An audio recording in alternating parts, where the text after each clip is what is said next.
Here is the truth about moving every single day. There are so many recommendations out there.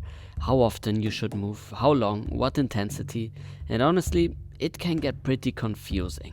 But if you zoom out for a second, we as human beings are actually built with a pretty solid intuition for movement. We're moving creatures in the end. We evolved through movement. So instead of adding more rules, this video is about reconnecting to this specific intuition. Just watch me move for a bit, listen along, and maybe let it spark a few thoughts yourself.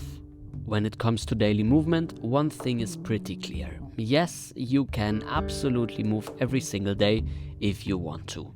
Organizations like the World Health Organization recommend regular physical activity, a mix of moderate and vigorous movement throughout the week, including strength work, aerobic activity, and general daily motion.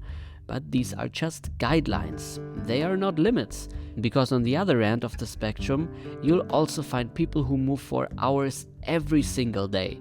Take Guido Portal, for example, who has talked about spending up to 8 hours a day exploring movement. And while this is quite extreme, it is possible. So what does that tell us? The range of what's good for us is actually pretty wide. And that's why I'm not here to give you a fixed number on how many hours you should move a week. Instead, I want to show you what daily movement can actually look like, depending on your goals, your lifestyle, and your current capacity. Because one principle sits underneath all of this, which is use it or lose it. Your body adapts to what you do. If you move, it builds up. If you don't, well, it slowly lets go. Bones become denser under load, muscles grow stronger, tendons become more resilient, your nervous system becomes more efficient. And the opposite is true as well. If you reduce your activity, your capacity goes down with it. So over time, your ability to handle movement either increases or decreases. Now, when I talk about moving every single day, I'm not talking about going all out every day. Not at all. Personally, I don't train hard 7 days a week currently. Right now, my routine looks something more like this. I go for a run 2 or 3 times a week, strength training once or twice per week, practice acrobatics a couple of times, and on top of that, there's just movement throughout the day. Riding a bike, walking, getting down on the floor, hanging a bit, maybe skateboarding for a while, and all of that adds up. But there is one thing I do pretty much every day, and that's taking a few minutes to simply move my body.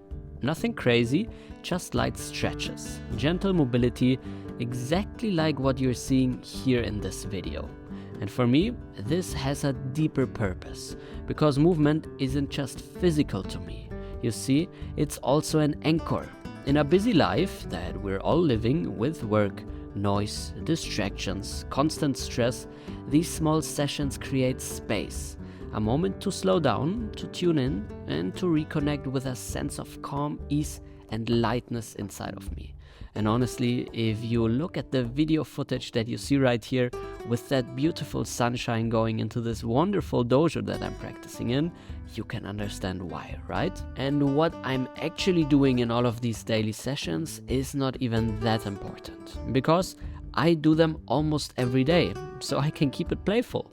On some days, I simply hang a little bit. Other days, I focus on my hip mobility or shoulder or whatever else my body is craving right now.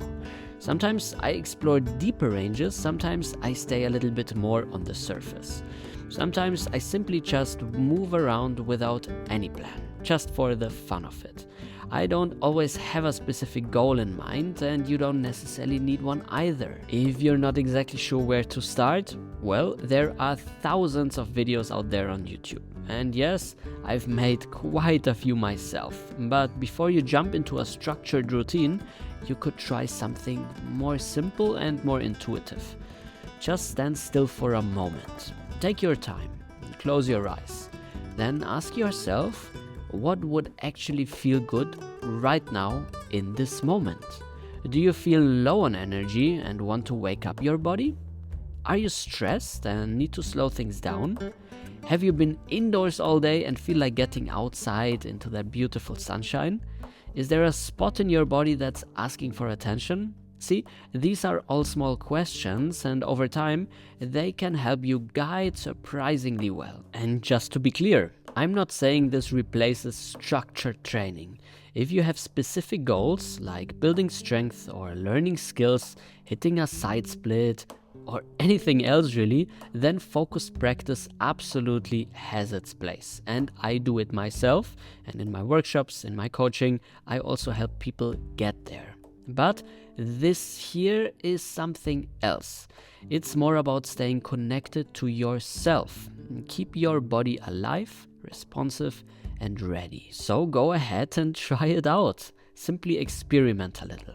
Over time, you learn how to shape your daily movement practice in a way that feels natural, simple, and sustainable. And most importantly, don't be afraid to move every day. Take it easy, but stay consistent. Of course, you'll miss days sometimes, and so do I, which is absolutely normal. But in the bigger picture, try to come back to it again and again, because it simply feels good. And honestly, for this to work, you don't even need studies or perfect plans.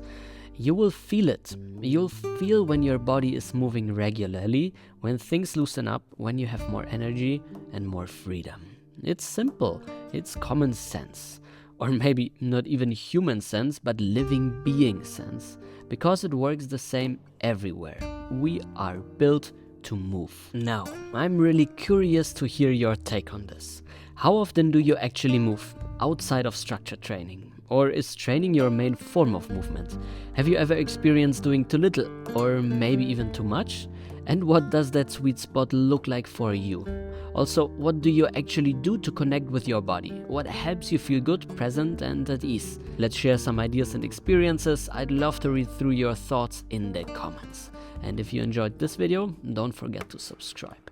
There is a lot more coming, so stay tuned and happy practice.